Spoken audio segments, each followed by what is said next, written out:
I would say since Trump's election, even before, but since Trump's election, the chorus of articles in places like the Financial Times, the Wall Street Journal, and so on, talking about the really great performance of the American economy is amazing to me.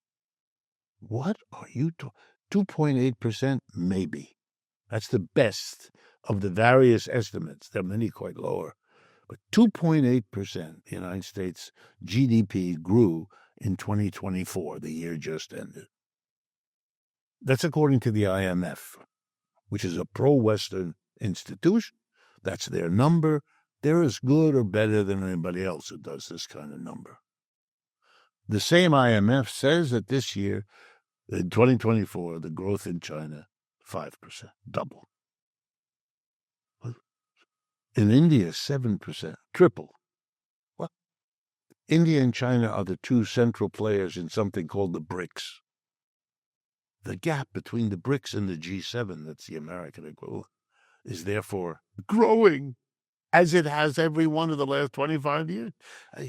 You're not in great shape if that gap is growing. You're not. Or at least, let's put it this way. It's very odd to talk about what a great shape you are and leave discussion of this out. Because from this angle, it ain't so great. But we live in a country where it was necessary. I want to remind you, I'm sure you noticed, but the whole last 2 years of the Biden administration,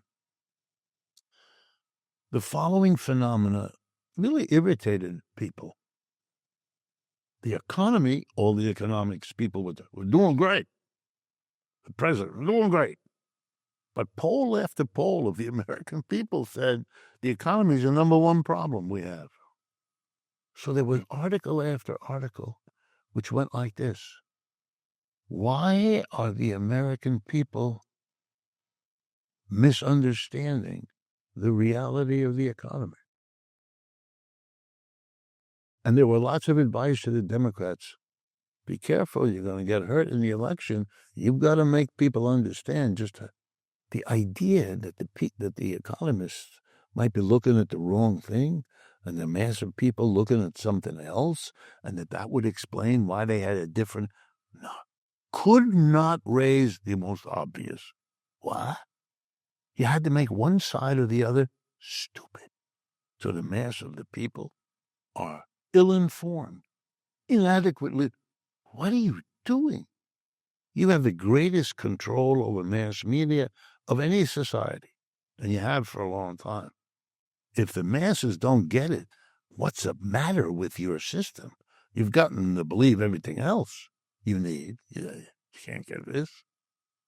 They couldn't break out of it. And it did hurt them in the election. But I'm here to tell you that the American economy is in terribly difficult conditions. And now the anxiety that he's provoking, this, particularly with I'm cutting back.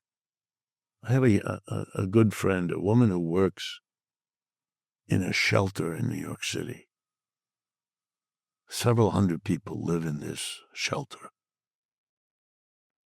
And they were going to close this coming August. She explained to me yesterday it has been moved up till March because the government money is drying up. And then they had a scare last week when he issued that order because some official in Washington told them they might have to close this next week, dumping several hundred people onto the streets of New York City. At this time of year. So they can join the others sleeping in the subway tunnels of New York City.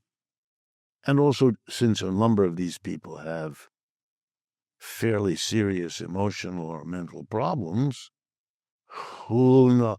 New York, my wife will not go in the subway anymore. She's afraid. She's afraid of random physical violence, which particularly affects women. There's a person who's not even about to steal, who just comes up and bashes you in the head with a brick or something because you remind them of their mother or their cousin or some bad moment in their lives or something. It's just, whoa. So I could give you endless statistics, but it's an economy in a lot of trouble. And here again, the notion of irrelevance. It's not that what he does has no impact. It does. But there's no link between a concerted, strategic approach to a clearly defined, logical target. That's why the naughty and the theatrics seem to be mostly what this is about. Poking liberals in the eye, being offensive in your language, being dramatic. I'm taking the canal. I want Greenland. Screw NATO. Screw Denmark. All of this. What's it for? He's not going to help the situation with any of those countries. Denmark, Europeans, I can assure you, are up in arms. That for them, they never heard of this. A member of NATO is basically taking the property of another member of NATO. The whole point of NATO was not to have this. They used to tell each other how they have to love each other and take care of each other because of the big Russian bear that's bearing down on them. What happened to the Russian bear? Why are you? And so the fear, this is a whole other conversation we ought to have.